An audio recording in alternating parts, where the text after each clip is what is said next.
Kasus ini bermula saat korban mendatangi kampus pelaku dan mengaku tidak haid selama 2 bulan. Korban meminta pelaku bertanggung jawab karena korban takut hamil. Pelaku yang menduga korban hamil sempat meminta korban untuk menggugurkan kandungannya, namun korban enggan untuk melakukannya. Halo guys, selamat datang di channel Adi Story. Hari ini aku akan menceritakan kasus penemuan tubuh seorang wanita muda yang bersimbah darah yang ditemukan di dalam semak-semak dalam kondisi sangat mengerikan. Yang berlokasi di Kecamatan Tasik Malaya, Jawa Barat. Bagaimana kronologi dan kisah ini? Yuk, kita simak. Mari kita meluncur ke dalam ceritanya. Kasus ini bermula pada hari Rabu, tanggal 29 November 2023. Warga Kecamatan Parenggang, Kabupaten Tasikmalaya digembarkan dengan adanya penemuan sosok tubuh wanita muda yang ditemukan di dalam semak-semak perkebunan warga. Berlokasi di Kabupaten Tasikmalaya, Jawa Barat, penemuan ini bermula ketika ada seorang tukang rongsokan bernama Marikin berusia 47 tahun sedang melintasi semak-semak di perkebunan warga di Kampung Puteran sekitar pada jam 3 sore. Sebelumnya, pada pagi hari, pada saat itu Marikin sedang berjalan kaki mencari botol minuman bekas di sana. Di semak-semak area perkebunan warga tersebut, semula kegiatan itu pun berjalan normal, seperti biasa. Hingga memasuki pada sore harinya, Marikin kembali pulang dan melewati jalan yang sama. Pada saat itulah dirinya melihat ada sesosok bentuk mirip boneka, namun dia merasa heran lantaran bentuknya yang cukup besar. Dikarenakan merasa penasaran, Marikin pun berusaha menghampiri untuk melihat dari dekat, namun Marikin pun sangat terkejut.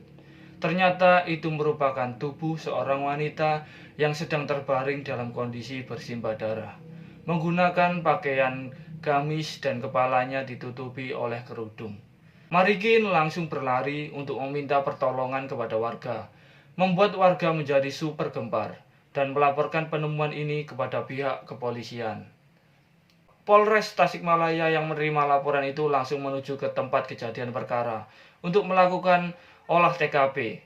Meskipun dalam kondisi gelap, pihak kepolisian pun berusaha untuk mencari petunjuk dan bukti di lokasi kejadian. Dari hasil investigasi, ditemukan adanya beberapa luka robek pada bagian tubuh korban.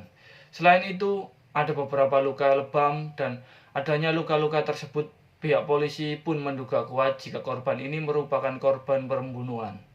Setelah tubuh korban pun berhasil dievakuasi menuju RSUD Dr. Sukoharjo Kota Tasikmalaya guna melakukan pemeriksaan lebih lanjut. Setelah polisi berhasil mengidentifikasi sidik jari korban, akhirnya diketahui identitas dari korban. Korban wanita ini bernama Wiwin Wintarsih, berusia 19 tahun, warga dusun Tenjolaya, RT 4 RW 7, Kelurahan Sindang Herang, Kecamatan Panumbangan, Ciamis, Jawa Barat. Wiwin merupakan seorang wanita muda kelahiran 5 Mei 2004 yang pada saat ini menjadi seorang karyawan swasta di Ciamis. Dia merupakan lulusan dari Madrasah Aliyah Serba Bakti Suryalaya pada tahun 2022. Sementara dari hasil pemeriksaan rumah sakit menyatakan jika korban Wiwin ini meninggal dunia setelah menerima serangan senjata tajam pada bagian tubuhnya dengan luka robek di pundak sedalam 1 cm, pada bagian samping leher 0,5 cm, luka di bawah telinga sepanjang 3 cm sedalam 6 cm, dan luka pada bagian leher sepanjang 2 cm dengan kedalaman 4 cm. Setelah penemuan ini menjadi ramai perbincangan di sosial media, terlebih warga Tasikmalaya, banyak netizen yang penasaran siapa pelaku pembunuhan tersebut. Sementara ayah Wiwin yang sedang berada di Aceh ketika mendapatkan kabar jika anak kesayangannya telah meninggal dunia langsung bergegas terbang menuju Tasikmalaya untuk melihat kondisi anaknya yang berada di rumah sakit. Pada sisi lain, polisi terus melakukan penyidikan lebih dalam lagi untuk mengungkap kasus kejahatan ini. Berdasarkan keterangan saksi yang dihimpun oleh polisi, baik warga sekitaran di tempat kejadian ataupun teman dekat dari korban, akhirnya polisi mulai menemukan adanya titik terang dari kasus ini. Dari sanalah polisi mendalami sosok terduga pelaku ini dan setelah menemukan adanya bukti atas keterlibatannya, polisi bergerak mencari keberadaan dan tidak butuh waktu lama. Kurang dari 12 jam, tepatnya pada jam 1 dini hari, Satreskrim Polres Tasikmalaya berhasil mengamankan seorang pria terduga pelaku. Ternyata ini memiliki hubungan spesial dengan korban, yaitu kekasih korban sendiri. Dia bernama Herdis Permana, berusia 20 tahun, warga desa Payung Agung, Kecamatan Panumbangan, Ciamis, Jawa Barat. Setelah berhasil diamankan, pelaku segera dibawa menuju Polres Tasikmalaya untuk diinterogasi.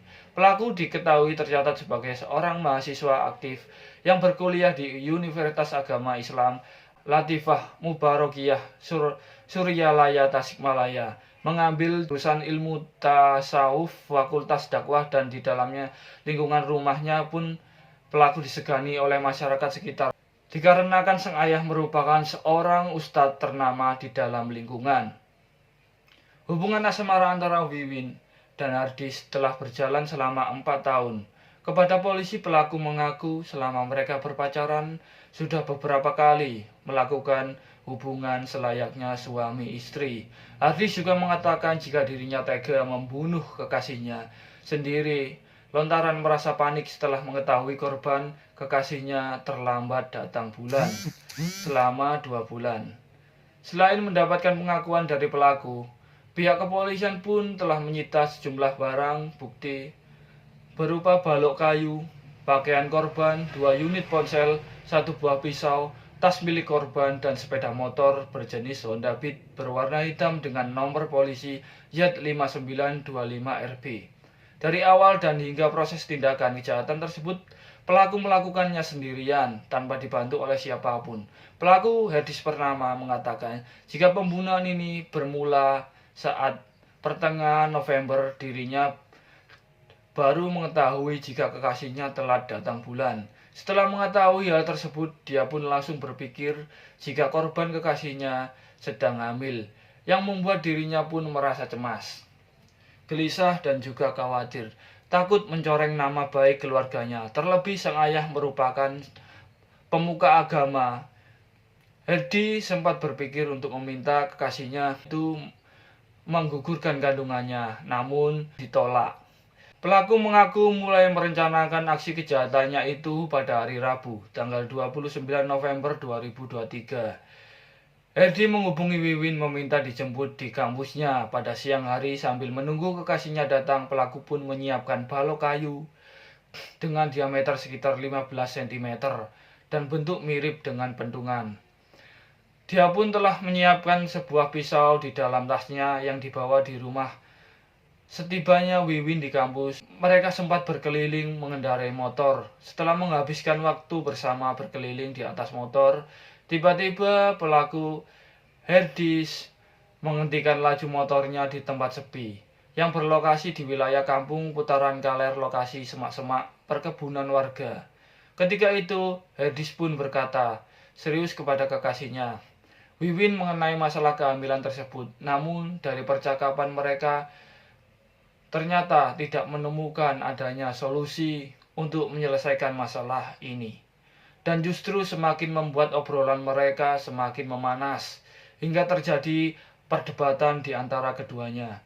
Herdis seorang pria yang hanya bisa membuat anak namun tidak mau bertanggung jawab, dan sudah memiliki niat jahat kepada korban kekasihnya.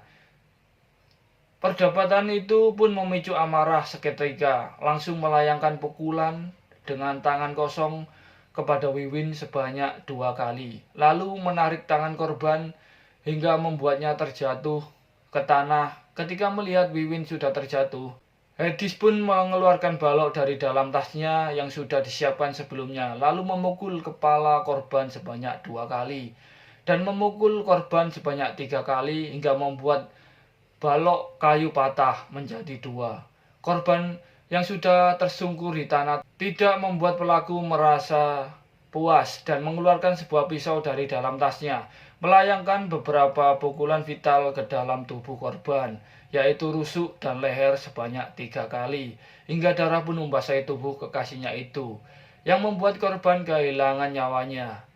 Setelah memastikan korban itu sudah tidak bernyawa, Herdis pun lalu bergegas pergi, meninggalkan korban sendirian dengan membawa motor milik Wiwin menuju kembali ke kampusnya untuk mengikuti perkuliahan, hingga pada akhirnya tubuh Wiwin pun ditemukan oleh warga dan Herdis Permana pun ditangkap di rumahnya oleh pihak kepolisian.